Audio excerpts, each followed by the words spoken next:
again to discuss things.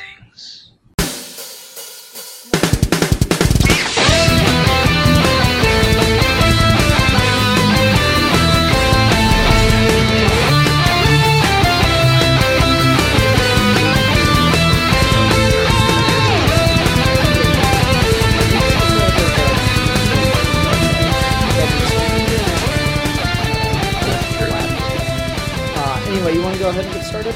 I'm all set. Alright, hi everyone, welcome to another episode of Geeky Gentlemen. I'm Part 2. Joining me today is the one, the only... Easter Axes! Every time. Yes, that is how you shall always be addressed from now on. I like it. It sounds very Sith-esque. Yeah, Easty Axe Beeves. So, Easty Axe Beeves, what are we discussing today? Today we're talking about a character who's recently a lot more popular than he was, mostly because Tom King is a god. We're talking about the new god, Scott Free, also known as Mr. Miracle, the super escape artist. Yeah, Tom King seems to have a Midas thing going for him right now. He really does. I feel bad for his children. They will never be as good as him, and they'll know it. Oh. Ouch. That was dark. That was, man. What was the name of the guy? Oh, I think Robert Frost, the poet. Oh, yeah, the nature poet. Yeah. I'm pretty sure it was him, but like, there's this story about this poet, and he was always like a really awful father and stuff like this. But like, clearly the worst account of him being a terrible father is he was drunk. And it was his daughter's, like, high school or college graduation, and he was drunk and didn't want to go, and she's like, all I wanted was for you to do this one thing for me. And he looks at her and he says, no one remembers Shakespeare's children. Fuck that dude! Right? Oh my god, I would beat the shit out of him. Right? So hopefully Tom King's not like that towards his kids. I don't think he is. But... No, he's not. From what I've seen him tweet about, he is a very weirdly adorable dad. Mm-hmm. But funny stories about awful parents. Speaking of awful parents, Scott Free, raised by Darkseid and Granny Goodness. Isn't that just the best combo? Isn't that the combo that makes you want to love life and live every minute of it? Yep, definitely. And so yeah, Tom King's really reinvigorated this character in popularity. I feel most people my age got into or know of Scott Free because of his one episode of Justice League Unlimited, which...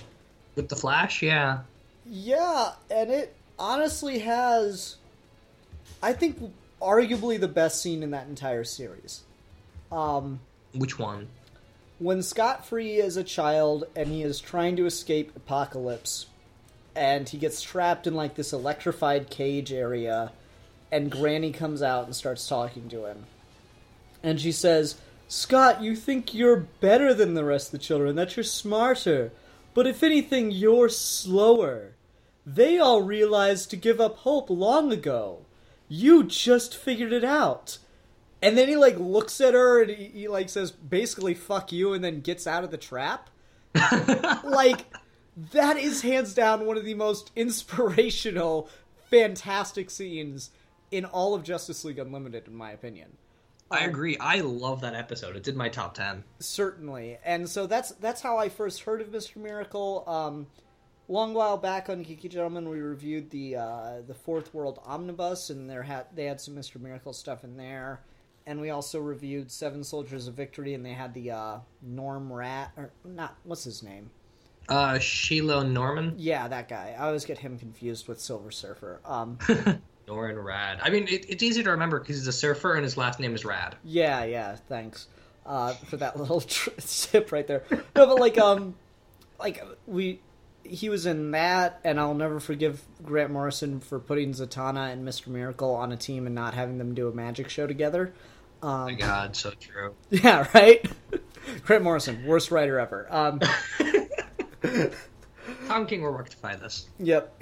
No, but so like I've seen Mr. Miracle here and there, and like, you know, with a lot of the New Gods, you just kind of see him around, and there's a lot of love for the character because it's a Kirby character.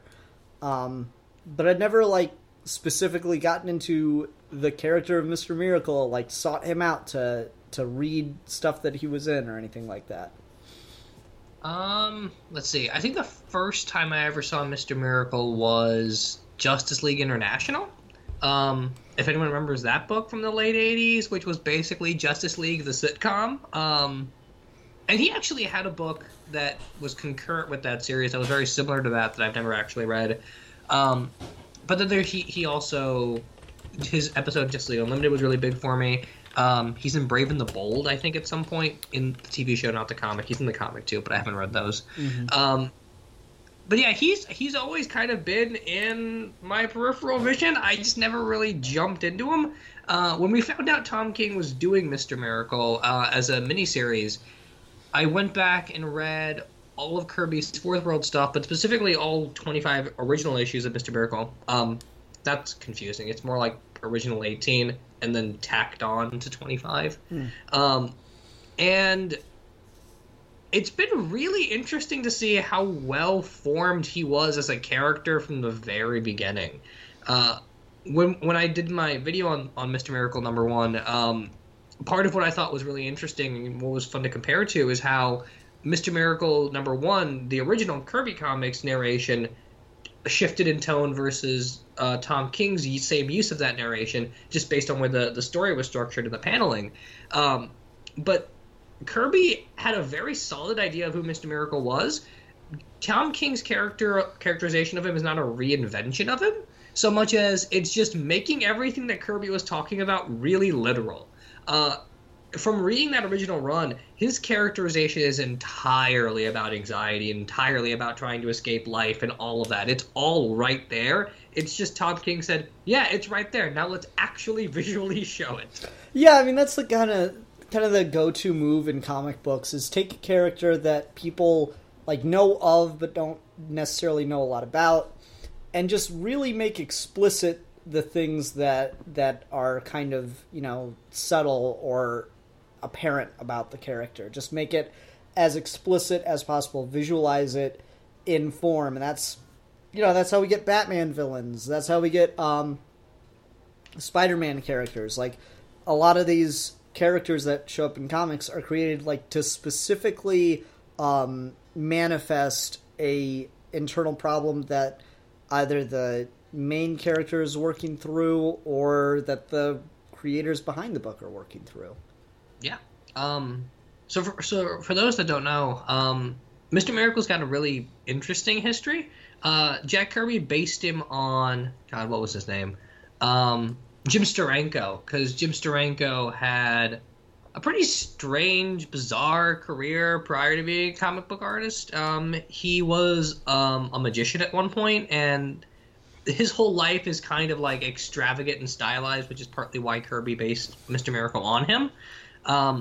And originally Mr. Miracle, because Mr. Miracle is the least New God-y of the New God books. Because if you like really sit down and read Kirby's Forever People or New Gods, and then compare it to just any random issue of Mr. Miracle, there is a massive tonal shift. Because one's a traditional super comic, and the rest of it is crazy cosmic sci-fi.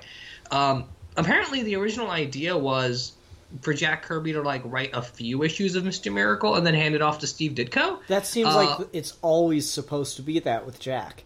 Everything is, I'll just do a few issues, and then it's like, 3 years later, guess I spent 3 years of my life doing that. Yeah, he wanted to at one point be like more of an editor at DC and like actually work as part of the company, but Carmine Infantino never liked Jack Kirby, so he shot him down, and Jack Kirby had to write, draw, and edit all of his 4 books at the same time. Mr. Miracle, partly the reason it lasted the longest, and partly why I think it's probably the best of those series, is that the guy who was, his inker, I think, actually helped him co-write most of that series, and he didn't get credited for it, because if he did, then he'd get paid for it too, and DC didn't want that. Gotcha. Okay.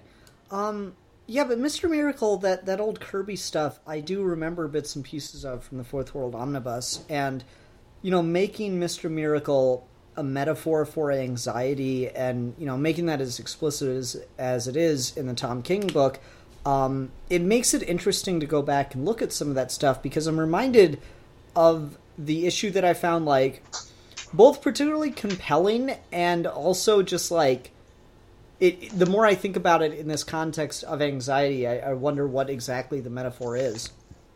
But when Mr. Miracle is trapped in, the top floor of a building... Paranoid pill, yeah. And everybody wants to kill him.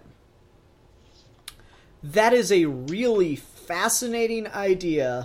And, you can visualize that in a movie, and just, that would be a crazy-ass action scene in a movie. Everyone in the building is trying to kill this one guy who just wants to get out, and he doesn't want to hurt the people trying to kill him for whatever reason. That is a high suspense moment right there. I've actually got... I've made several notes from that series, because at some point I'm going to just talk about the Kirby series in a more lengthy video essay about the metaphor for anxiety. But I've actually got a list of all of the little moments so far in reading it where that becomes really explicit. So there's the paranoid pill thing that you just mentioned, which is issues 3 and 4. Issue 5, there's a scene on page 6 where Scott says all he's ever been doing in his entire life is escaping. In issue 6, he has a moment, or Barda has a moment that says deserters from Apocalypse are never safe. Number 7 has a scene where Oberon says that Apocalypse claims you forever.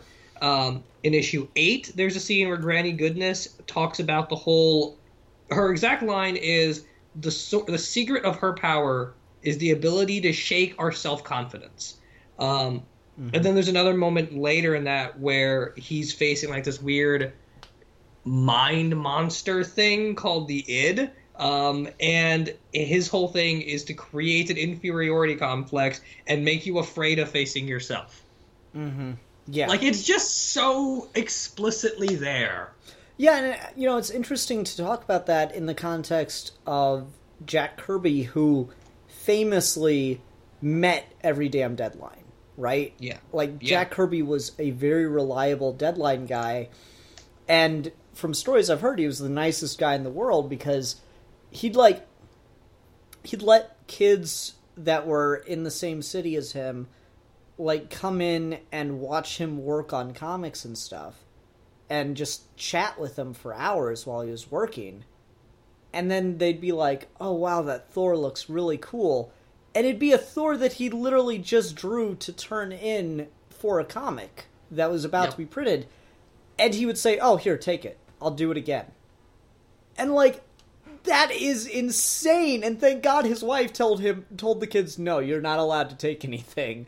But just that he's that freaking, he's like Santa Claus, man.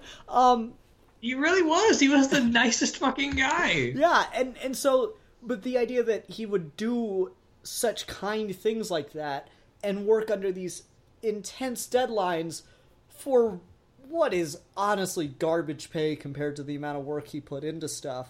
And still largely is for comic book artists. Yeah, the way I've talked about it is comic book, working on comics, both writing and art, is more a passion project.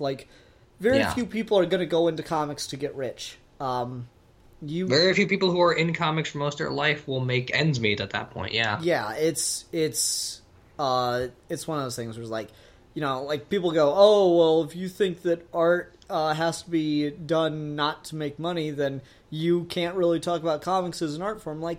There's this idea of opportunity cost. If you want to use artistic skills to make money, there are a lot better ways to do it than writing and drawing comic books.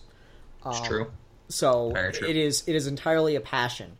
And that's why it's so hard to get into in this day and age. But regardless of all that, yeah, Kirby would put hours and hours and hours and hours and hours into working on these pages, and I talked about this with some of the reprints that we're getting for Kirby 100 right now. There's just in one panel, it's only in one panel, there's a rocket ship with a checkerboard design on the side of it. The checkerboard design is there purely for he thought it looked good. It adds absolutely nothing to anything. It makes the panel more visually dynamic. But drawing a straight line, a series of straight lines, on a curved surface in a geometric pattern like that is a fucking nightmare.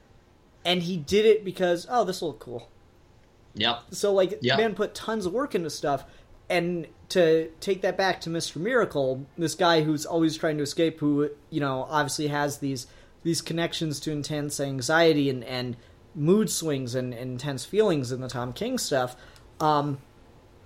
that says something about, the kind of pressure some of these guys in the industry, and girls in the industry, feel as they work on these books. Yeah, I mean, ultimately, because Tom King takes it more in, a personal direction, where, it's literally a suicidal thing. But Tom King, or Jack Kirby, certainly has more of, again, Mr. Miracle being based on a working comic book artist, Jack Kirby at that point in his life literally doing everything for this book and 3 others. There is kind of a artistry to his escape artist metaphor, which is really interesting. Mm-hmm. And partly what I think is really cool about the fact that stayed consistent over time is that not only that, but his Mr. Miracle's costume, I think, is virtually identical to how it's always been. I don't know if it's changed at all, except for stray appearances where it's different. Yeah, it's one of those things where you really gotta know what you're doing if you're gonna redesign a Jack Kirby character. It's true. Big Barda's costume, for example, is really hard to draw, but you don't fuck with that design. It's gorgeous. Yeah, I mean there are subtle little differences here and there, but the tent poles of the design stay the same. And so, yeah, I want to talk more about the character himself, though, of Scott Free. Which is the greatest name ever. And I love that, Kirby kind of recognized that he made it the greatest name ever when he has Granny Goodness brag about naming him that as a joke. The whole Oliver Twist thing. Yeah. That was really cool. But it's interesting to see Mr. Miracle as a character in the DC universe because he's doing everything he's doing more for passion and fun. He's got kind of the swashbuckler adventurer aspect to him that a lot of other characters in DC don't have. Particularly in the realm of the New Gods, because Scott Free is probably the most charismatic of any of those characters. He does not have a chip on his shoulder the way Calabac and Orion do.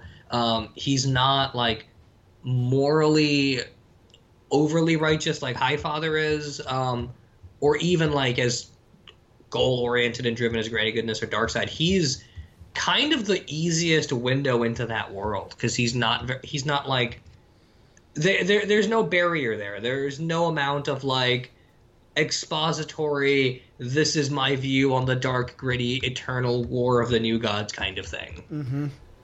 Mm-hmm. Which all of those characters have to some degree. Even Bug, for example, who's a really kind of chill character, is still sort of intense. Mm-hmm. Yeah.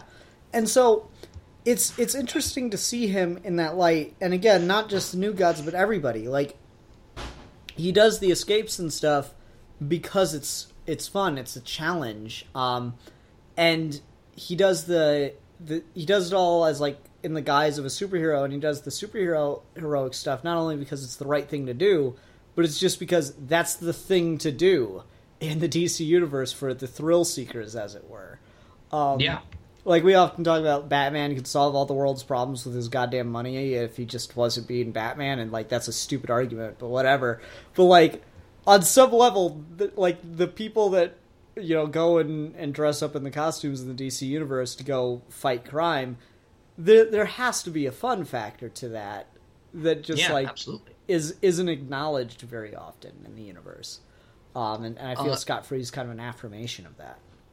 Green Arrow is one of my favorite things about Green Arrow in general is because he admits that, where he says part of the reason he got started the way he did is because after he got off the island, he was bored.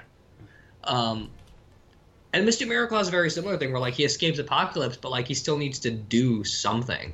That original issue where he meets Thaddeus Brown and decides to show him how he escapes and stuff is really interesting, if for nothing else than Scott's just trying to there's a really like just fun dynamic between like a young versus old thing of like, oh, this guy was cool for his day, but I'm gonna show him some really cool stuff. And so much of that comic was just figuring out panel to panel how Mr. Miracle is jumping out of situations.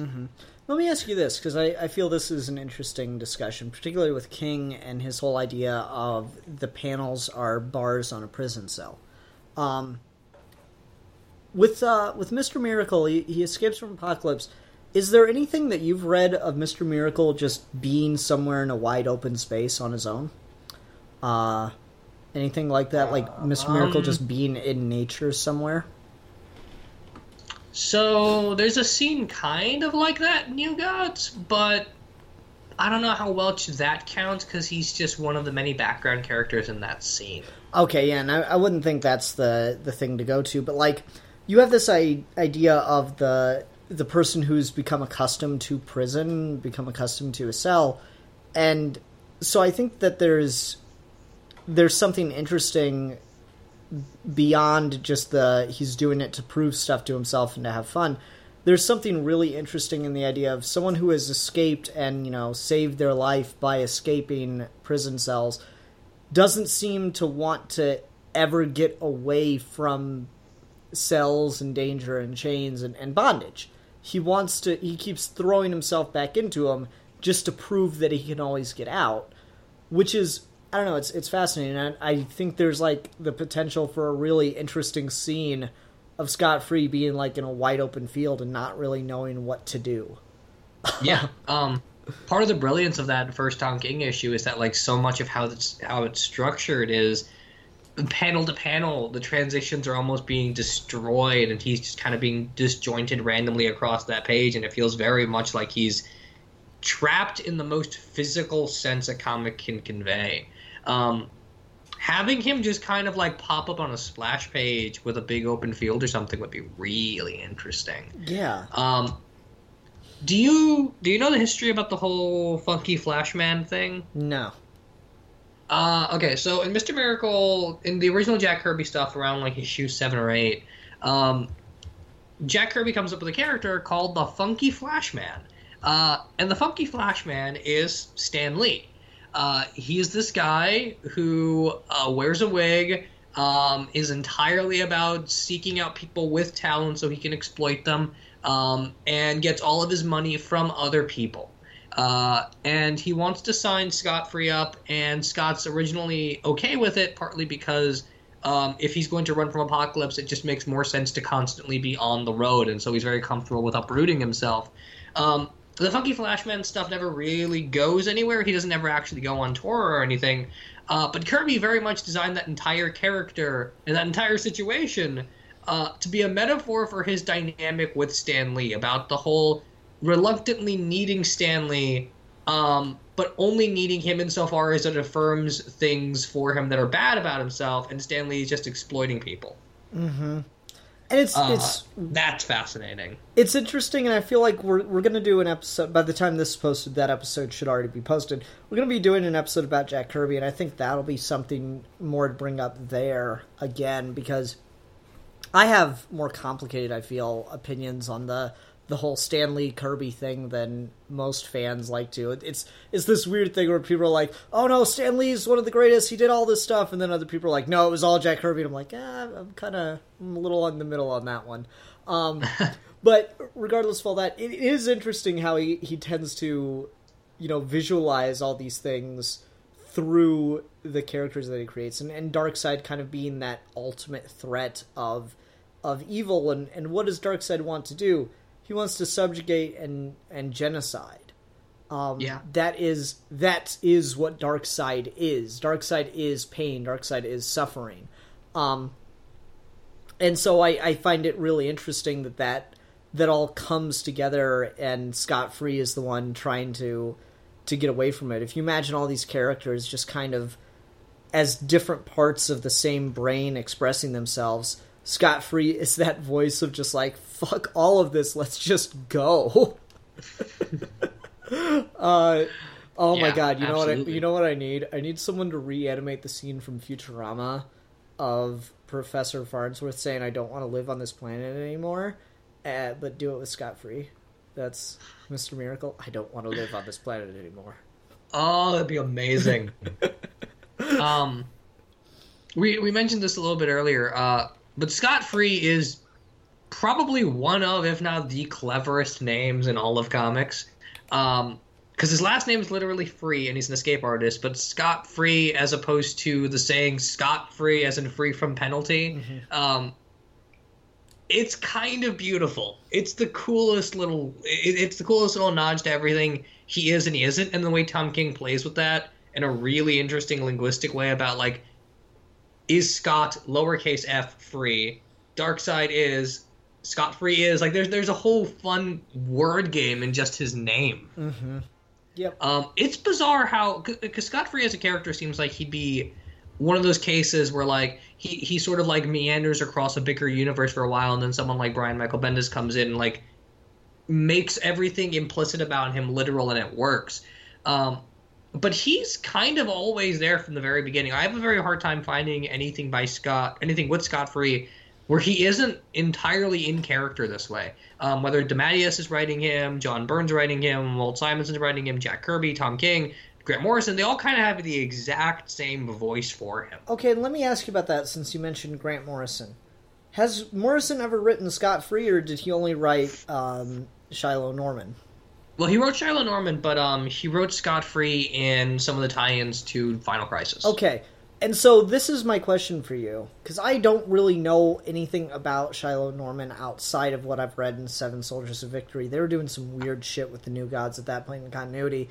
But, like, yeah. Do you feel that Shiloh Norman is just a rebooted character, or do you feel he's a completely separate character from Scott-Free? I think he's a separate character. So part of what's interesting about Shiloh Norman, is that it brings it back to the whole Mr. Miracle title is not Scott's, it belongs to Thaddeus Brown. So Shiloh being, like, Thaddeus's, like, original ward, it's a cool connection to, like, re-inherit the title from the person that was borrowing it. But also just Shiloh and Scott have a really interesting dynamic with each other, where Shiloh needs to escape for a lot more tactile reason than Scott does, because Scott ultimately is just kind of like having to accept the fact that he got away from Darkseid and it's over. Shiloh needs the whole Mr. Miracle thing because Thaddeus was murdered, and despite Scott bringing the guy who did it to justice, he wasn't there for that. He doesn't have any closure for it, and so, like, he's a lot more emotionally closed off, and it makes a lot of sense for Shiloh to, like, be Mr. Miracle and for Scott to outgrow that role. I feel like he's a really interesting character on his own, but part of the problem with him, just like part of the problem with Scott-Free and a lot of Kirby-esque Marvel-style characters, is that they can only do what they're doing for so long. They kind of have to give it up at some point, or they're just refusing to grow. Gotcha. Okay. And I just found that interesting because I don't know, like, everything you just said is new information to me. I just know that he is a character that exists and had the name Mr. Miracle for a while. I got you. Okay. Yeah, I don't know. I find that interesting. But, like, to tie it back to Scott-Free, who I feel it's fair to say is the true Mr. Miracle. Yeah. It's like saying Batman and going, oh, the Dick Grayson one? No. I love Grant Morrison, but no. No, you're never escaping Mr. Miracle Scott-Free connection. Good one. Anyway, to bring it back to Scott-Free, something I find interesting about the character is, so he's raised by Darkseid, he's raised on Apocalypse, and you mentioned this before, there's, like, Apocalypse claims you, it always owns you. And so, he's this character who's always trying to escape, because he can't on any fundamental level accept that he's safe, that it's good now. Like, he's that guy that, like, gets out of the military after having really traumatic experiences. Yep. And instead of going back and trying to live, quote-unquote, a normal life, he, like, you know, starts prepping for the Second American Civil War or something. You know, it's like, I've got to be tactically prepared and all this stuff. And Scott-Free does it in a much more mellow way, but, like, his escape acts is like someone sharpening a sword every day. He is always trying to perfect himself and get better and better and better at escaping, because on some level, it seems he's always prepared to end up right back in Apocalypse at any given moment. Yeah. So there was a 7-issue Mr. Miracle run in like the late 90s. What was the... I'm just going to look through this Wikipedia really quick to see if I can find his name. Oh, okay. So it was done by Kevin Dooley. But in that series, most of it doesn't go anywhere because it got canceled after 7 issues because they were doing a New Gods thing with John Byrne at that point. But there was a very particular interesting thread with his run where it became about this idea of Scott Free is a good person and all, but isn't it kind of fucked up that his only friend is one Big Barda who also escaped from Apocalypse, and Oberon, who he makes it a career out of scaring that old man to death on a daily basis.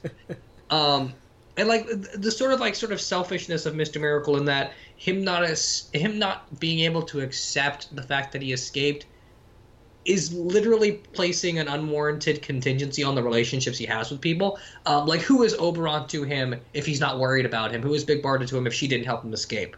And that's been really interesting. Again, it didn't go anywhere. It got canceled too fast, and then all of it got abandoned. But it was a cool idea.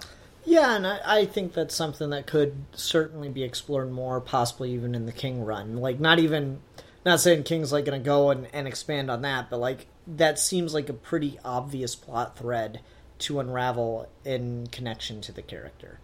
Yeah, I agree. Because I mean, the whole like anxiety, mental illness thing, it's always going to be like a two-way relationship, both between the person experiencing it and the people around them and how much they're able to handle it. Oh, definitely. And like in the first issue of Mr. Miracle, Scott tries to commit suicide, and who has to deal with all the aftermath of that is Barda. And like that is a really harsh thing to do to someone. She's like greatest wife ever in that book. She's sitting there just dealing with it and trying to be as supportive as possible. Like, I really like a just really small exchange of dialogue in that where you don't even see the characters talking, you just see it in the word balloons of Scott saying he'll clean his blood up off the bathroom floor, and Barda saying, no, you'll rip your stitches, I'm gonna do it. Like, that is a really devoted person right there. There was a fantastic... Sorry, go ahead. Well, it's just a really devoted person in a really, nurturing but fundamentally unhealthy relationship in ways. Yeah, and I mean, Barda and Mr. Miracle, I feel like, are probably the most stable, healthy, important couple in comics. I can't think of any other couple in any comic series ever where, like, them staying together is a function of their characterizations, and you can't take that away from them. You could maybe say Sue Storm and Mr. Fantastic, but that's always something the writers fuck around with. It's always dodgy with Namor. It's always dodgy with Namor. But like, there was an exchange on Twitter with Tom King where someone sent a message asking, hey, can you tell me which issues are heavy on Barda so I can collect those because she's my favorite character? And then his reply was, every issue is heavy on Barda. Nice. And I love that play on words.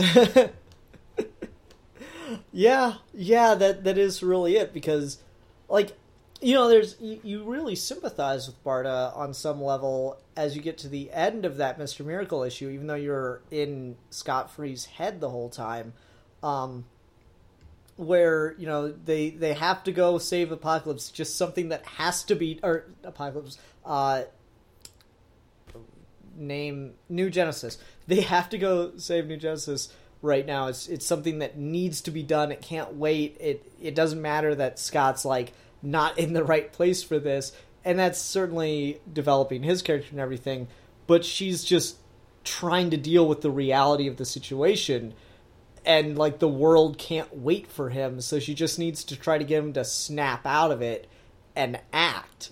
Which if you ever listen to interviews with escape artists, magicians, and stuff like that, it's really interesting because they don't talk about, like, their plan going into a situation of how they're going to get out.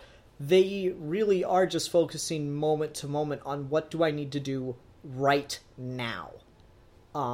like in this exact moment. They're not thinking 3 steps ahead. They know somewhere in the back of their head what's supposed to happen 3 steps ahead, but that's not what they're thinking about. They're on the immediate concern of what do I need to do right now, and that ending scene between them is her trying to snap him into that place, which is really fascinating to me. And it's all particularly that's interesting with like the escape artist connection and like the whole sort of point of the mother box and the way he activates it and sort of like calms him down and sort of becomes like his. It almost becomes like this weird temporary high where like he can literally focus on things one at a time with the mother box, and that's the one thing we don't see him with in the first issue of Tom King's run. Mm-hmm. Yeah. Also, just a fun point with Barda.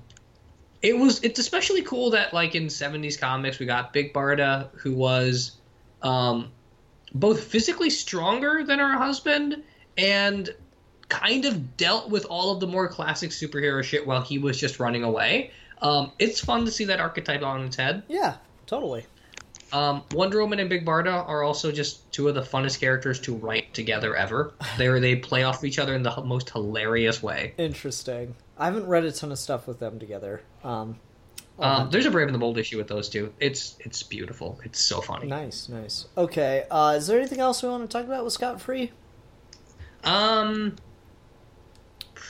I don't think so. I mean, maybe his relationship to Orion, but that might just be better served for an episode on Orion, since that guy's got a massive chip on his shoulder anyway. Yeah, and I don't know, there's some interesting stuff to talk about with his relationship in connection to all the new gods, but yeah, I don't know, it's Scott Free is an interesting little piece of that universe, and like I always wonder, you know, it'd be interesting to see is if someone did a what if Darkseid broke Scott.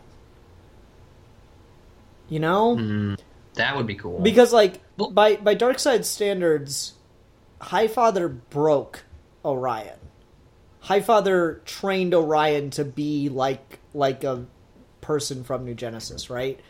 Yeah. But that didn't happen with Scott. So, like, that could be a really interesting what if, is if like, you reverse the roles where, like, Orion never dug what Highfather was laying down. I don't know why I phrased it like that, but I did. I'm going to move on. If you reverse the roles where Scott embraced Darkseid and Orion didn't embrace Highfather, that could be an interesting what if scenario to play around with. That would be really cool. I've always been interested in that sort of more father-son dynamic between Highfather and Scott, because I feel like we never... There's a scene with it there in the first Mr. Miracle issue, but we'll see how that goes further with the rest of that series. But like in the classic Kirby stuff and in the Mattias stuff, like every run he's ever had, we don't really treat Mr. Miracle like he's a character that escaped an abusive father and then has a completely morally uncompromised father, and like how he deals with that.